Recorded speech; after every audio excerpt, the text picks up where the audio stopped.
What is it that people are seeing? Is it a man? An animal? A myth? Or something else? Are they delusional? Are they lying? Some are pastors. Some are law enforcement. Some are military. If they are delusional liars, why do we trust them to lead us to God? To put people in jail and to protect our way of life? Why are their words and actions good enough for that? But when it comes to experiencing something out of the ordinary, something fascinating, something possibly terrifying, they become a fool, a joke, an idiot. Not here. We are the Big Dog T2B. Welcome to the show.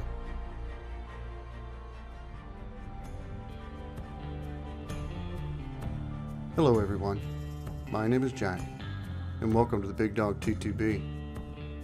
If you like the show, please remember to hit that like button. If you like the channel, please subscribe and hit that notification bell to be notified when we have new content. Also, please leave a comment below to let us know how we're doing. Tonight we have episode 2 on our trip to Bankhead National Forest, featuring me, Nate, Ivan, and Adam.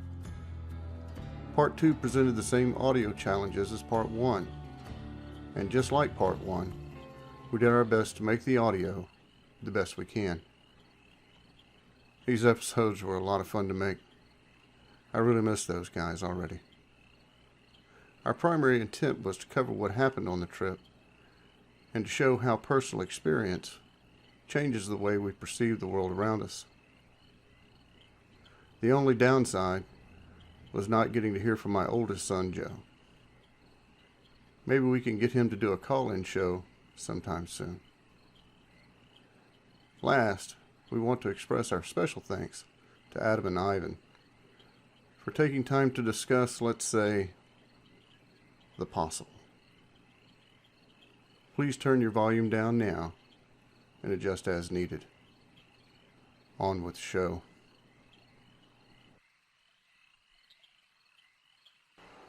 So everybody, we took a little break.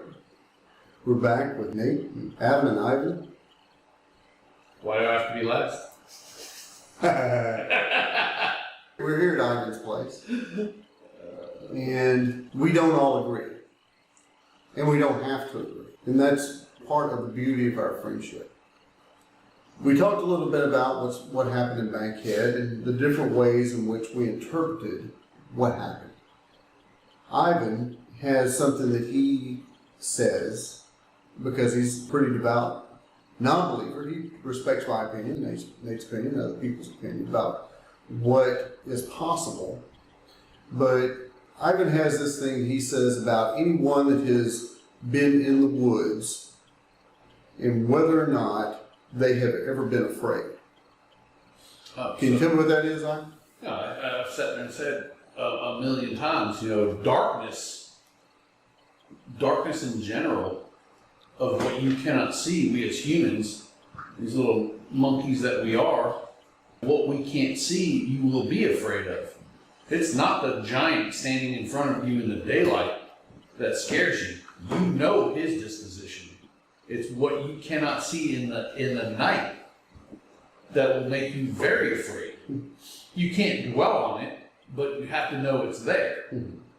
So, and to that point, the different way that you've put it to me is if somebody looks at you and says that they've been in the woods and that they've never been scared, you're a liar. They're a liar, or they haven't been in the woods far enough. Yeah, correct. Been in the woods behind their house. Yeah, no, if you're camping out in the backyard, you're good. But if you've gone out and you hear something that you have not heard before, it's not that you have to be afraid where you're paralyzed, but you better take note that you have just encountered something that you have not encountered before. So Roger up, pay attention. And that's happened to you before. Of course. Exactly. Now, From being a kid. exactly. Especially, I'll tell you, give you a different example. Go out into the woods by yourself to where you don't even have a buddy to talk to. Now it's brass tacks. Mhm. That's when your paranoia is really high. So your mind can work. Your mind can do and play a lot of tricks on you too when it comes to that. Mhm. But there is actually the wilderness. There's actually shit out there going on, from a centipede to an ant carrying a leaf across the ground to a otter swimming in the water that you've never heard before. You're like, what was that? I do that a lot. And for a lot of guys that are way past me, that spend all the time in the woods, are like, that was nothing. So it's experience in the woods too, that and the sounds that you hear. It's not just coming out in the woods every now and then and going, holy shit, man, I saw Aquaman, swimming through the fucking water. Mhm. It's experience when you get out there, listening to the noises that the woods make. I do this a lot. Jack fusses at me about it some. But when life gets to me, I usually just go to the sidearm, sometimes depending on how I feel. But I go across the road. I go in behind my stepdaughter's house. Mm-hmm. And you ask Jack, when you go in there, the possibilities are in it, just however far you want to go. And it gets rough. Sure. And I just go, and I go, and I go till I feel better. When I get far enough back there that I feel okay, I'll just sit down and sit there. Sometimes I might be gone 45 minutes, or I might be gone 3 or 4 hours. Yep. I just go back there and I sit down, pitch black, by myself, turn my light off, and just sit there. I did a sensory Deprivation. the deprivation tank. Mhm. Went to it's called Float Nashville. Mhm. 1,500 pounds of salt, Mhm. and I was floating on top of water in this tank, no sound. And I'm sure everybody that is listening has done something like that, but I was in there for an hour and a half. The first 30 minutes, I was just bewildered with, holy shit, I'm floating on water. That's pretty cool. Mhm. The second half of it was bliss. I know what you're saying with that, Nate, and I remember when I first moved to Alabama, it was pouring rain when I got to where I was going, to my ex-girlfriend's father's house. I put a jacket on, and it was so cool where I was that I just walked off into the woods, and my back against the tree, and I just listened to the rain. I get it's called a peaceful thing. Mhm. So I don't know if that's why we're all drawn to do these things, but I'm not saying that in this conversation about another being in the woods I'm not saying it's false. I'm with Jack on this and saying that, hey, it may be something, but I've also experienced a lot of other sounds in the woods because I've been out there for so long. Mhm. I don't know. I mean, Adam and Joe never saw this when you and me and JT were in a boat in front of you guys when I didn't even know there was otters in Alabama. Well, they got up on their little soapbox on there and they were just, Oh yeah. what I'm saying is that I didn't know that they were out there. Mhm. So I'm not saying that there is not a boogeyman out there. I'm just saying that how do we find out if there is? What is the extent of how do we push to find out if it's there? Or do we just sit out in the middle of the woods and say, okay, something just crashed, I'm grabbing my shit, and I'm gonna back up, I'm gonna go back to back with my team and say, yep, that's where we're gonna be right here. If something grabs you, I'm grabbing it. You know, I understand, and this is that thing, because I like to ask questions. What happens to the point, this applies to me as much as it does to anyone, just about everybody, in my opinion, has an overinflated opinion of themselves. That's me. I'm that It's guy. a natural thing. But what happens of significance that takes 3 military veterans, 2 hardcore combat veterans,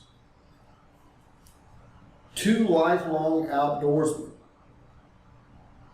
and says, we're all going to grab our weapons, check them safe, and make ready to repel borders. Because that's what we did. Well, and I think it's a natural. Well, if and Adam and Joe know me, and I know them, and I hate to sit there and say Jack and Nate, you guys have us on. We're together all the time, so Yeah. it's not that I don't trust you guys because you guys are part of the tribe as well. But on the ready, Adam knows. Hey, gotta be at my house in 3 seconds. Don't ask why. Gone. So I understand that. But the question still stands. Because the 3 of you, and let's say that me and Nate weren't there. Oh. How differently would you 3 guys together been any less alarmed by what you encountered?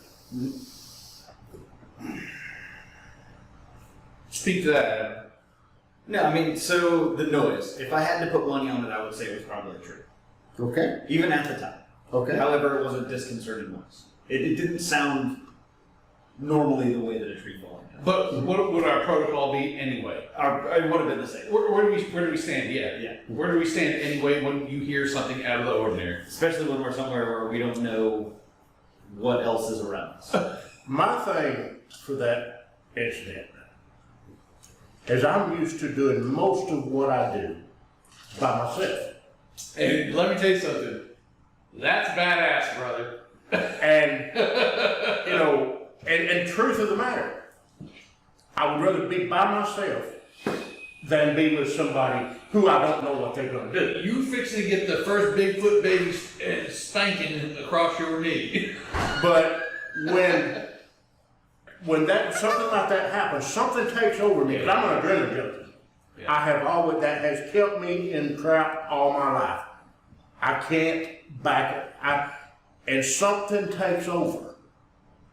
I gotta go see health. I don't care at that particular minute if I don't come back. Right. I've gotta go see. The only reason I didn't go see is you guys. Yeah. Because if I go by myself, so whatever happens to me, big deal. Sure, people are gonna miss me at home, but I probably ain't gonna worry about it long. But I'd have a hard time taking somebody with me getting hurt. Yeah. Because that's just me. If I go and somebody goes with me, they're gonna come back with me, or nobody's coming back. We go together, we come back together. So I get it. It wasn't smart. But something just takes over me that I cannot override. And that's why you have people around you that we would call teammates that sit there and say, hey man, tap tap bro. Hey, and back it off a notch because Jack said it best. Look, 2 people don't make a circle. 3 do. I have saw in broad daylight for an extended period of time. And 3 is a shitty circle, by the way. I have seen a Bigfoot in broad daylight for an extended period of time, following me, standing in the road. And I still have the same questions that you have. I ain't answering no questions. If anything, I got more questions. Was it somebody fake? Was it, No. It was close to 9 feet tall. And I'll surmise, I'll make a little brief thing because I've told it on everybody's show and people get tired of hearing it, but I was coon hunter. The night before, some run our dogs off the tree. I called the dog back, the dog didn't come back, something come to us, crowded us pretty good, made a lot of noise, acting a fool, pretty much. We left. All we had was a 22, came back with a 30-30, got one of the dogs back, but my dad, I had his dog with me, he gave $10,000 for the dog. So the next morning I go back, I had 2 friends with me that night, but they conveniently had to go home the next morning, knowing I got to go back after the dog. So I go back by myself with my rifle, and I walk up this logging road. And the old dog comes to me, and I lay down, snap a leash on him, I stand up, it's standing right in the middle of that road, right back the way I need to go. And it's standing there, and when we went out, I noticed the limb that it was standing under was, and I can reach up and touch an 8-foot ceiling. I could not reach up and touch this limb. I could jump and touch it, but I couldn't reach up and touch it. And its head like 2 inches touching that limb. And it was standing there, and it was swaying back and forth. It was, if it hadn't been dirty, it would have been white as a piece of cotton. Had black eyes, gray skin, very human-looking nose, except for the distance between the bottom of its nose and its upper lip was about 2 fingers wide, where ours was one. Had a pronounced brow ridge. Now, I couldn't tell so much about the conical head. I think it was conical, but its hair was bushy. It was long over its shoulders, down the backs of its arms, got thinner on its chest, thick again on the back of its legs, but thin on the front. There was hair on top of the feet, but you could see the toenails. Its eyes were shaped like, what is it, which triangle is it that is sort of upside down like so, a isosceles triangle? Right. One side is longer than the others. Its eyes looked like upside down isosceles triangles with a wide part next to its nose, the narrow part out to the side, and they were black as coal. How much time? Over 2 hours. I had to look this up. Because it was back the way I needed to go. Now where we was at, the old road curved around to a field. You cross this open field, this old guy lived there. He was a hermit, he trapped and hunted for a living, had no electricity, been there all my life, and had dog urban, he's dead now. And all I needed to do was walk to Aubrey's house. Now this thing never crowded me. It never, when I'd walk, it would walk, when I'd stop, it would stop. When I'd look at it, and it stayed in plain sight, seemed to me like it was trying to let me know that it meant me no harm. Because I could stop it, I could take all the time looking at it I wanted to. That's a question I had for you, is the, and Jack actually told me 2 stories about the dog bashing, to where you found Mike smashed Against a tree. Against a tree, and then, you know, probably 10 yards off of that is where his body lay. You also told me a story about back in Virginia, I think a while back, about a dog that was found mutilated, smashed up. Now that was a little bit different. So that's an entirely different story. But to your point and to Nate's point, I wanted to ask Nate a question about this. Nate, when he listens to me talk about the Mobile River Swamp, well, let me clear everything, he says he learned something new about that. I just picked up something new I wanted to ask Nate about this, and I think you'll get the point.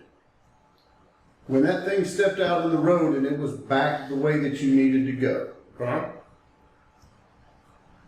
did you, because this is part of the survey, when we look at the data, did it circle you in a way that said, I don't want you to go this way, I want you to go that way? No, well, I can't answer that question because I never noticed it there until I bent down and snapped the leash on the dog, and when I stood up, it was already there. I didn't see it come, and it followed me. It stayed in the road, in plain sight. aggressively or not aggressively? Non-aggressive, very non-aggressive. But that's what I don't understand. Yeah, but I'm fixing to go there with you. yeah, but did it stay in between you and the truck as you moved? Yes. There we go. It stays There's my question. Because one of the things in this survey is obnoxious. Right? When people take the survey, I made it that way to keep the trolls out. Right? You have got to want to take this survey in order to get through it and hit submit. And one of the things in there is, did it circle you, follow you? It's basically a tactical advantage kind of thing. And there are lots of reports with this, and I'd have to go in and show you the data on it. But while this thing was non-violent, and there are lots and lots and lots of reports on each side of it, people that are just gone and we can't explain it, and do you attribute it to this thing? Screaming, bluff charging, physical contact, showing its teeth, screaming, throwing rocks, all this kind of stuff. And then there's the reports that are kind of like Nate's, where it just kind of circled me and it kept me from going a particular way, it kept me going another way. And then there's another report, actually, that says it seemed like it was trying to get me to follow it. I've had that. Where it kind of looks over its shoulder and says, hey, are you still there? And then they move a little bit, are you still there? And they stay in plain sight. All of these things, and I go in, I've got a couple of shows out there where I talk about nonverbal communication. I go way down the rabbit hole of nonverbal communication and escalation of force, and I use the law enforcement model and say how the law enforcement model and the communication of that thing, by the time that a law enforcement officer puts their hands on you, there should be no question, even if you could not speak the same language. Right? That there should be no question that this has happened and that this is about to get violent. And how that overrides the verbal communication, the words that we speak.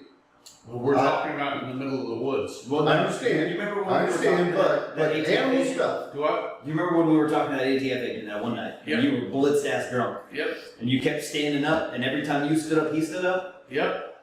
And you were like, dude, what the fuck's this guy's problem? And I was like, Ivan, you don't understand what you're doing right now. Your body language is telling him communication. that you're about to get uppity. What's this? This was a long time ago. This was at the nameless man's house.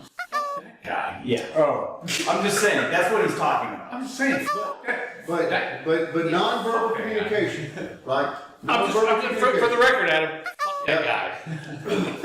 Non-verbal communication, we can go into a non-verbal communication kind of thing, right? Where I go,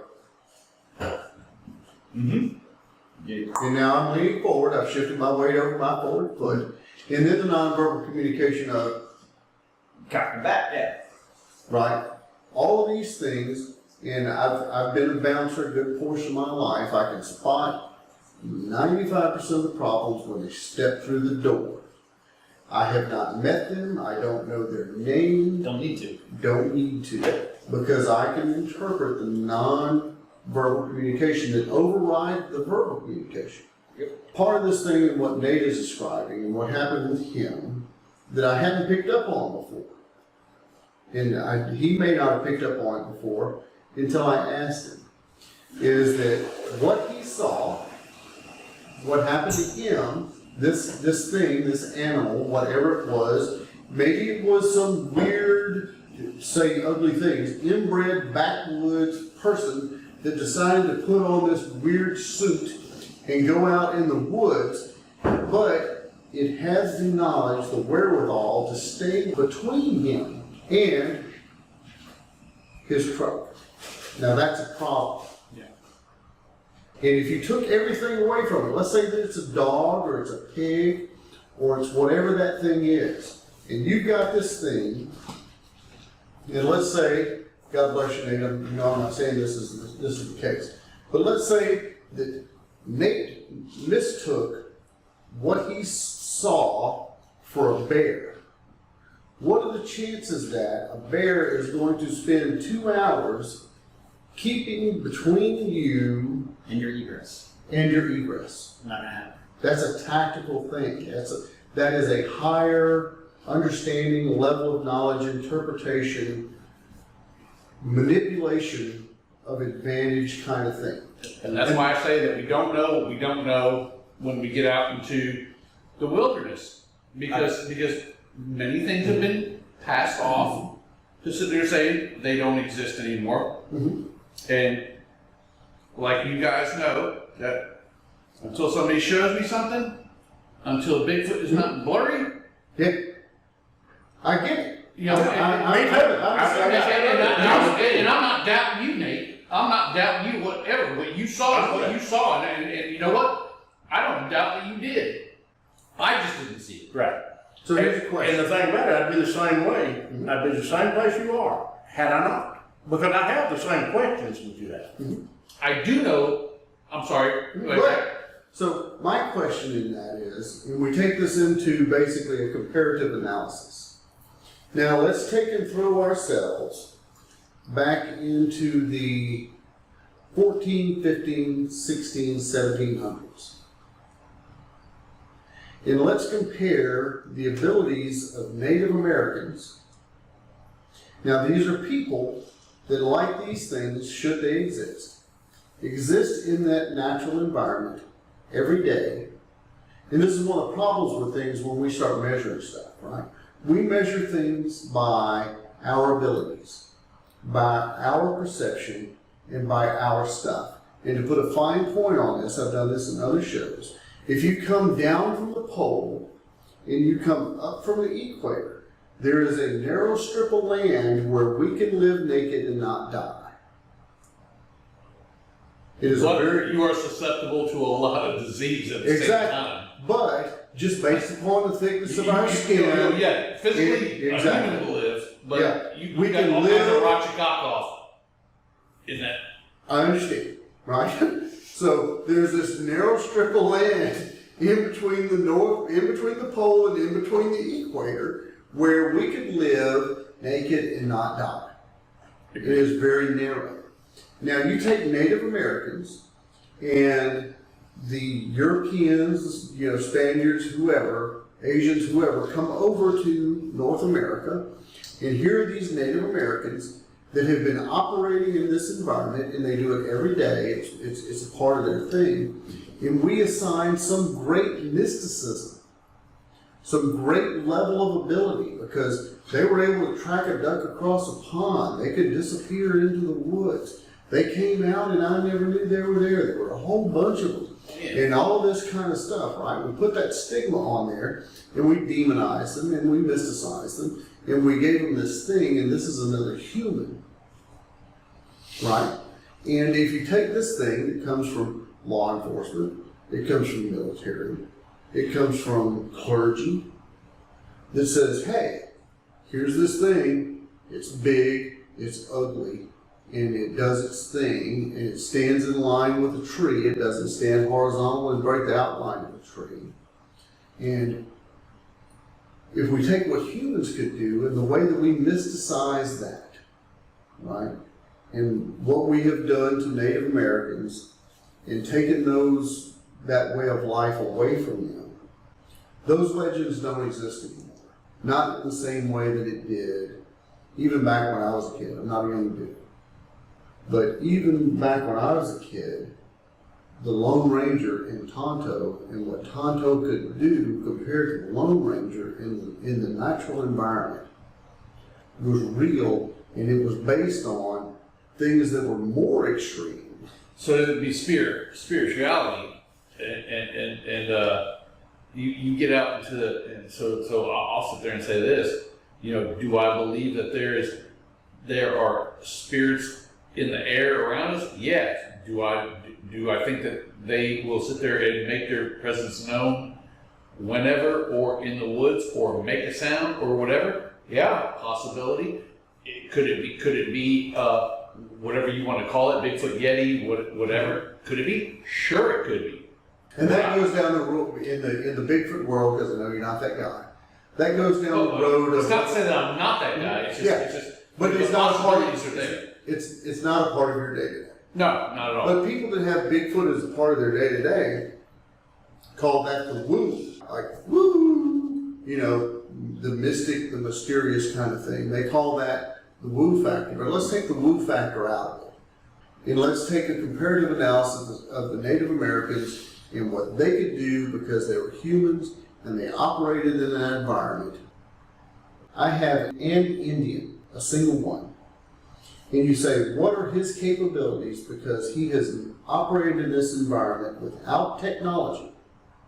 His best weapon as a Native American, because Europeans brought horses, his best weapon was a bow. Yeah, the Comanches prove that right because when you get a horse now, exactly. So you have this Native American who his best weapon was a bow. Yep.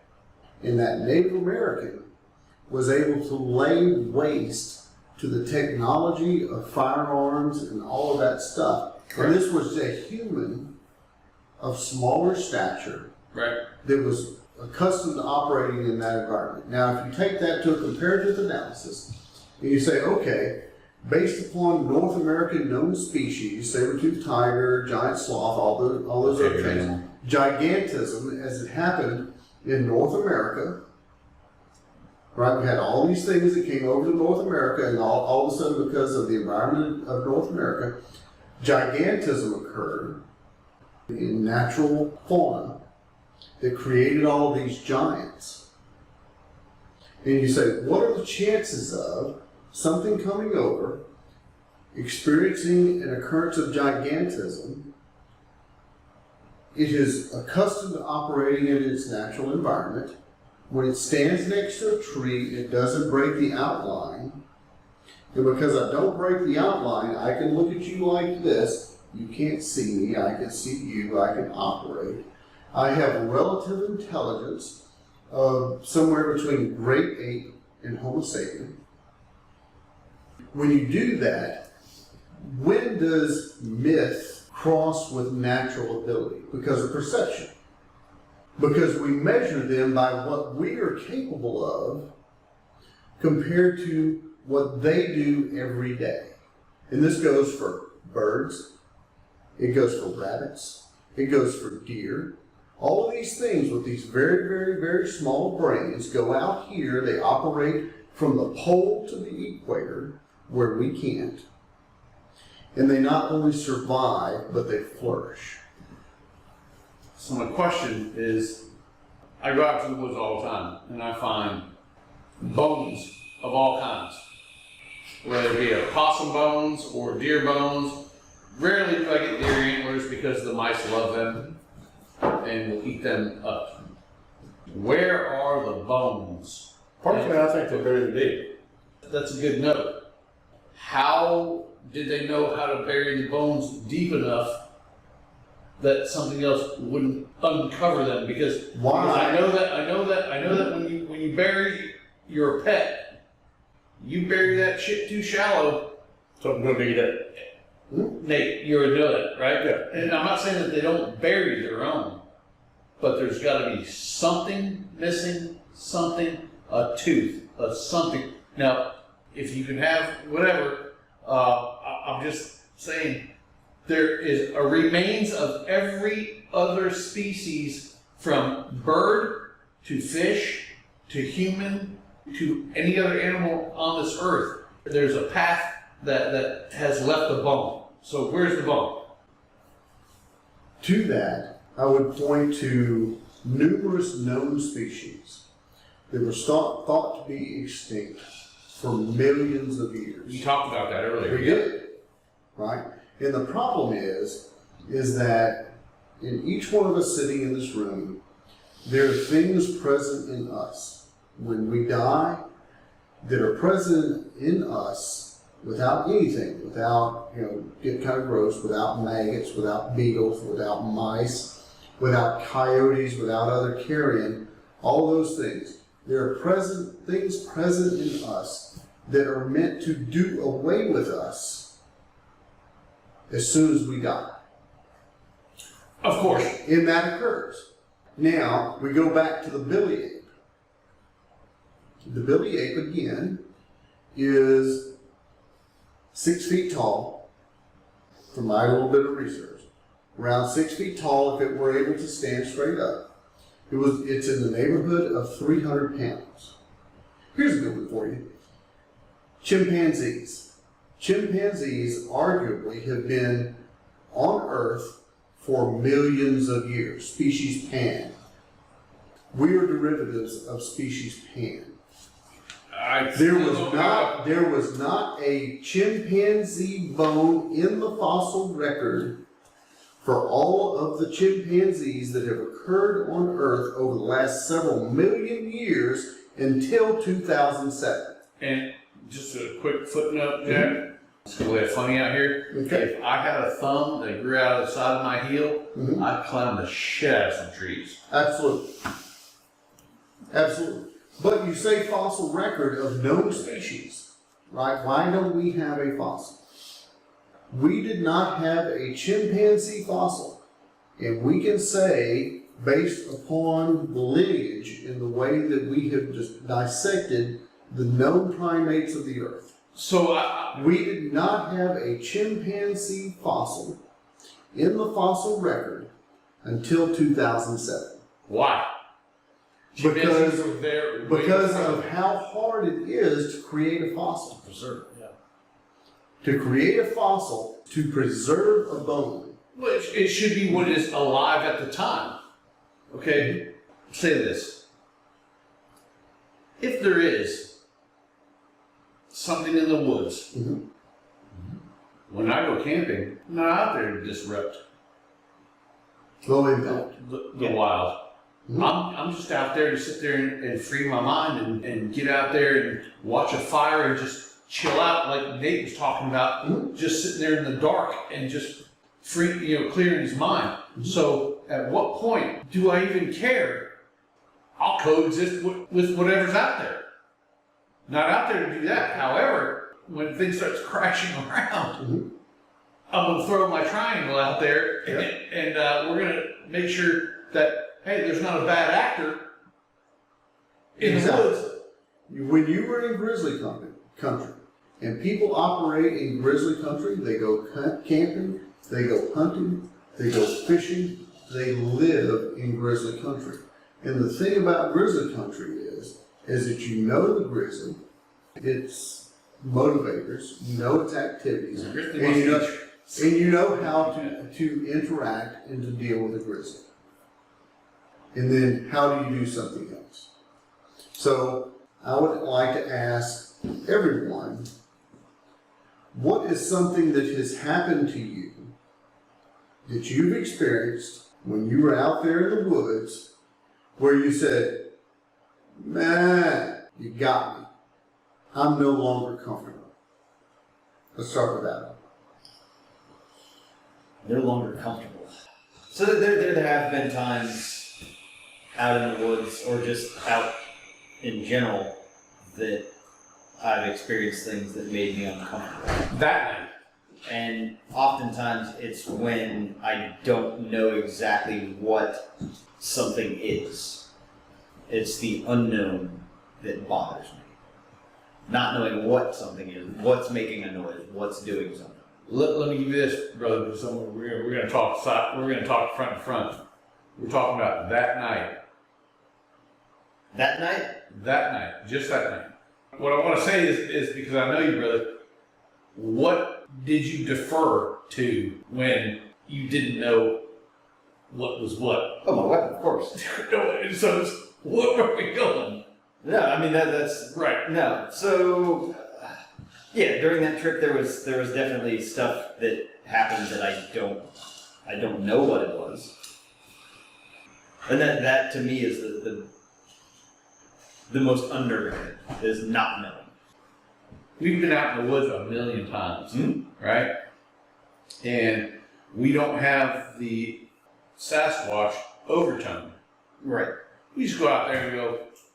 And I've seen some weird shit in the woods that I can't explain. Agreed, I have too. Yeah. But we're just out there like, blah. We're just, hey, throw the hammock out there and have a good time. I do understand our security when we go out to the woods.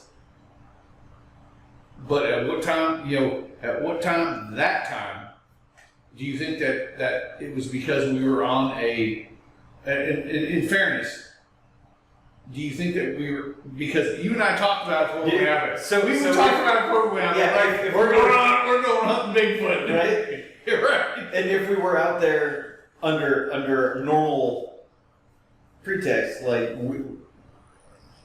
I don't think we would have really thought twice about the loudness. It would have been like, oh shit, something fell over. Okay, Everybody might have been like, yeah, what the fuck was that? But yeah, I don't know. But that's why we still keep a pistol. And what I'm saying though is that, do you think it would have been heightened as much if we were camping? It was a weird noise. It was a weird noise. What I'm saying though, if you and I went trekking through you, me, Joe, whatever, we were trekking through the woods, would it have been The saying, what the fuck was that? Yeah. Yeah, I think so. But our reaction would have been different. No. You don't think so? No. We probably would have sat around the fire with a gun just like we always did. Let me say this. And I work in counterbalance with Nate whenever me and Nate have stepped out in the woods. My conscience. Nate is a hammer. Voice of reason. Nate is a hammer. When you're a hammer, everything looks like a nail. But Nate's hammer is Bigfoot. And because Bigfoot Sasquatch to him, because of his stew and what makes him as a person, there is no question this is what is real. He had this thing in the beginning, and like many things happened after that, where this thing happened to him, and he was forced to confront whatever this was for better than 2 hours. So for Nate, his hammer is the Bigfoot hammer, and to him, most things look like a nail.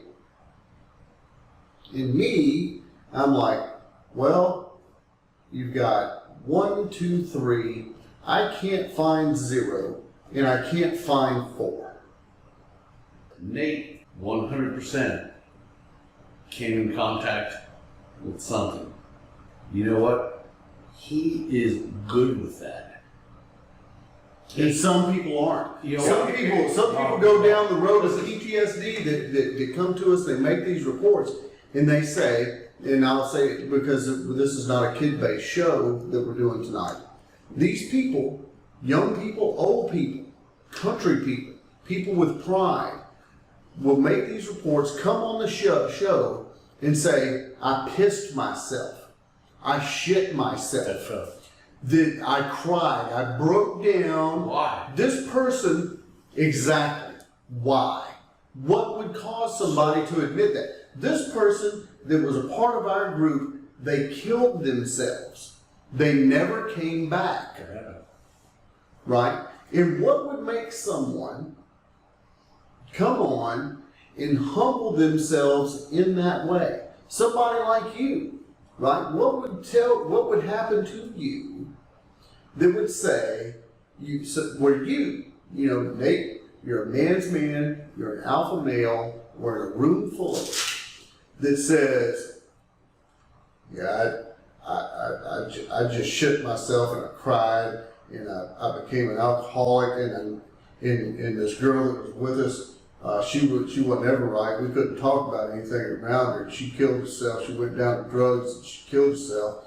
And what makes someone do that? Nate, he owns his own business, but Nate is a man of limited funds. What happened to Nate that caused him to spend about $15,000 on equipment that makes no sense? Nothing. I've seen this show, Looking for Bigfoot. Mm-hmm. You're never finding anything? Listen, if Nate saw it and is telling me that he saw it, but I didn't see it, hey bro, I believe you. I don't hold water to call you a liar. Adam, what were you going to say? I was going to say that.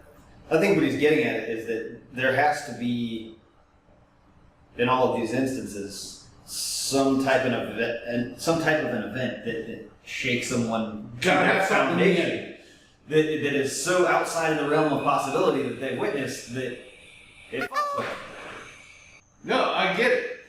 You know, hey, that night you meet JT and Joe were out in the woods with something was rolling around. Something was Yeah. and that was before we even this whole Bigfoot thing ever came up. But I will sit there and say that when me and JT in that same area before we went camping, we were rolling through the woods and came upon this little dive cave, and there was a cat print bigger than my foot. I got a 12. And so when JT was walking forward, I was walking backwards with my gun. Now here, let me interject something for you. So we go into what is possible. You've got a size 12 foot, Yep. okay? I want you to go into the largest documented cougar, panther, mountain lion track in North America, and I want you to find one that is larger than your size 12. Oh, no. But just as a for instance, Yeah. and this is your reality. You guys have seen this thing. Now, DNR, Alabama, will tell you that there are no cougars, panthers, Because mountain they don't want to lions. spend the money to research it. Ah. That's the only reason why. They are here. They are here all day long. We have a correlation, right? And this is a known species that will not disturb anybody's reality. The mountain lion has actually indigenously been appropriated to the whole entire North America, Absolutely. from Florida to California. Mhm. I mean, that's the way that cat was. Jaguars. Jaguars are prominent 200-300 miles south South of America. the United States border. Yeah. However, we have documented cases of jaguars killed If they're brought- 3, 4, 5, more 100 miles Yeah. north of the North American border. if they're brought in, because No. These are transient Right. animals that were killed. We have the science. We have the documentation. They do make that their range, but we will not say that they inhabit that area, because if we do, we have to spend money. And this goes back into the whole correlation of things, of saying that science has its market share, Right. the religion has its market share, and if we say that if anything exists that disrupts, because it would attack both, it would attack science, it would attack religion, and these two no longer own their market share, there is a third market share in there, and now it's going to detract from both of them. Why is there no money spent in the research So on credible evidence of a possible? This is another thing that's not known. what There are two scientific banks out there as far as the occurrence of animals. One is ZooBank, the other is GenBank. ZooBank is based upon evidence, not DNA. GenBank is based on DNA. The problem with GenBank is you have to have an existing species where I can go say, I want the DNA, there it is, I can take the DNA from this, and I can put it in GenBank. ZooBank says that there is an occurrence of an animal that has credible, scientific, reproducible, scientific method that says that this animal has been observed. There is credible evidence that says that it occurs. Now, Sasquatch, most people don't know this, Sasquatch is documented and recorded in ZooBank. It is not recorded in GenBank because there is no Sasquatch gross anatomy evidence that says I can take your DNA because I have a corpse and I can use that, or a living specimen, and I can use that to put it into GenBank. Sasquatch, Bigfoot, Oma, Yeti, that animal exists in ZooBank. And the mitochondrial DNA from the mother's side, so they say, is human. The father's DNA is unknown. all I'm saying is that in the end, you got to show me a non-blurry picture. Don't blame me. I don't want a picture. A picture doesn't mean anything to me. Well, I can pull pictures up I have on my phone Wait a in minute, this wait a room minute, right wait a now minute. that you will say, holy hell, what the hell is that? Wait. They cusses me out about it. Other people cuss me out about it all the time. A picture doesn't mean anything to me. And I'm not a kill person. There was a point when I had a plan to go out and harvest one, fly it out, do a dead man ELF transmitter, all of that stuff and get it out. How many times have I been hunting in the woods? What is the percentage of your amount of time? This is an honest question. Wait. I'm gonna punch between the eyes. I love you, Sure, brother. go ahead. And you know, out of the amount of time you're one human being across your life, if you had to put a percentage of your amount of time when you were in the woods, and I know you, that you were in the woods compared to the time that you were operating, doing your day-to-day thing, making a living, providing for your children, What age? okay, across your life. Assign a percentage of the amount of 30%. time that you were in the woods. 30%. 30%. Yep. What would you say, Adam? Now, 30% means that 3 out of every 10 hours of your life. Do the math. 3 hours now. I'm not going to call BS, but I'm going to put the numbers to you. Sure. Since you were born, the day that you were born. Yep. 3 out of every 10 hours. That means out of a 40-hour week. Yep. That you Ask my mother. Okay. That out of a 40-hour week, right, just working hours. Yep. Right, out of a 40-hour week. Go outside and play. Yep. No, not go outside and play. I'm talking about stepping out there in the woods. Well, you're talking about you're Okay. talking about going back to my baby years here. Okay, but on an average, how old are you? Grossly? 50? Yeah. Okay, so that 50 out of 50 years of your life, right? Hunting or outside or in the woods. You said in the woods. In the woods. Oh yeah, in- 30% all day long. Okay, so 30% of your time, right? 3 out of every 10 hours, compared to an animal that spends 100% of its time there. That you have never, you've already told me that you have heard things, that you have seen things, all of these things that you could not explain, and that it alarmed you, and that you had a problem with it. You just asked me about hunting Yes. and being in the But woods. this is one of those problems, right? A lot of people say, well, I've been hunting all my life. Now, you would be an exception to the rule if I were to pose that same question to you, Adam. Me and How Adam. many- Me and How Adam. many hours? I'm going to put How this many out. hours of my lifetime?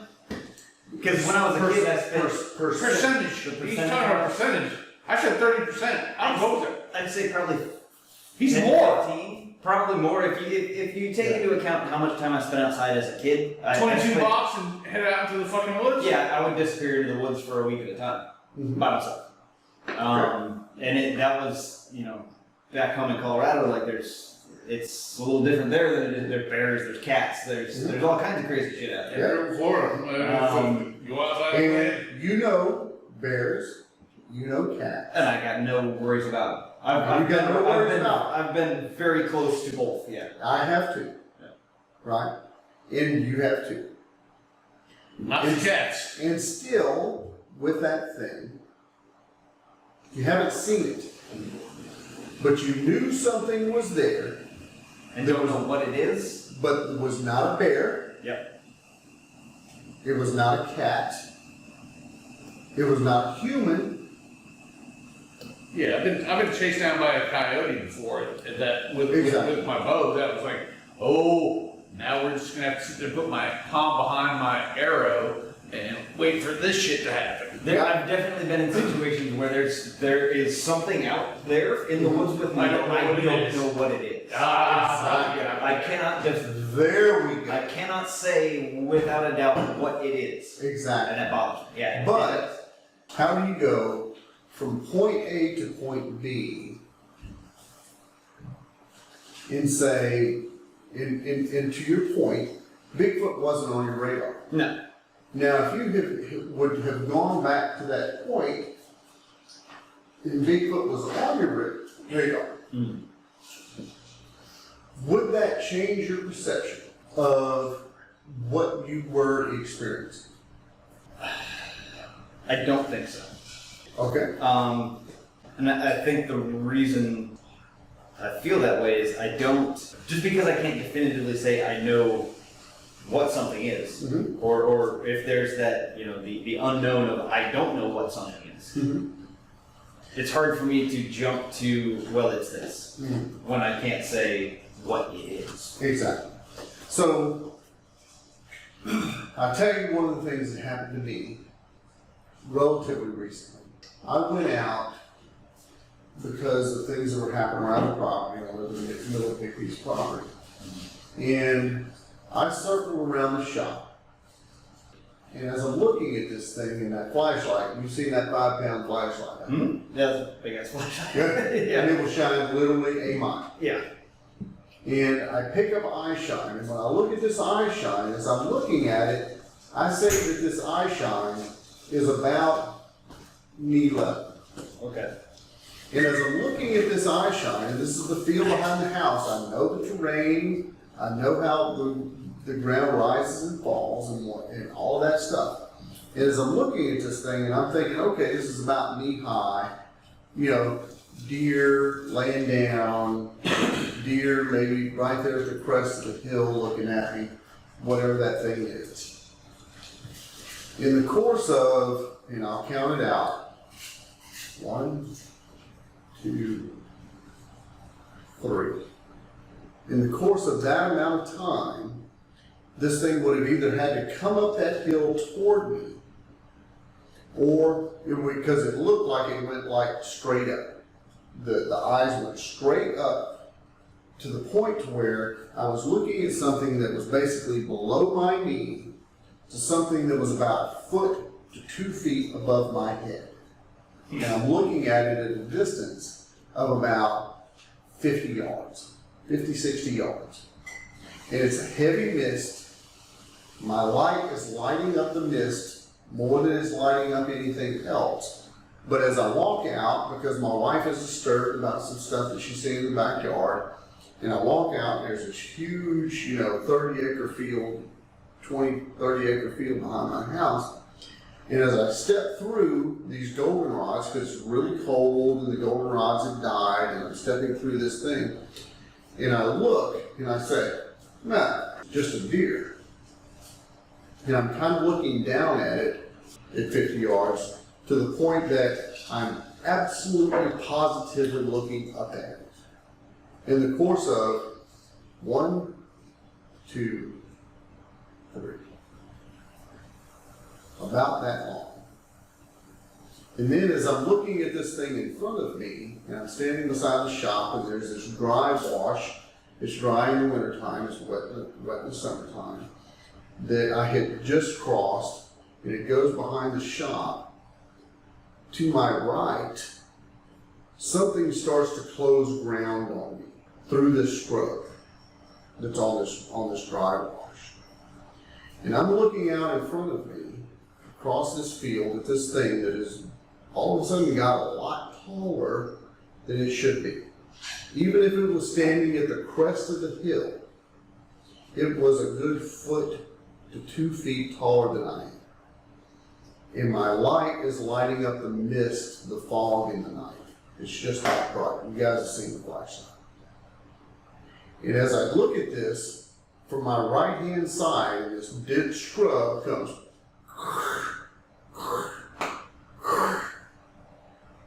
And I turn, and this is, I'm looking at it. As a matter of fact, there's my old mag light. I had my flashlight light.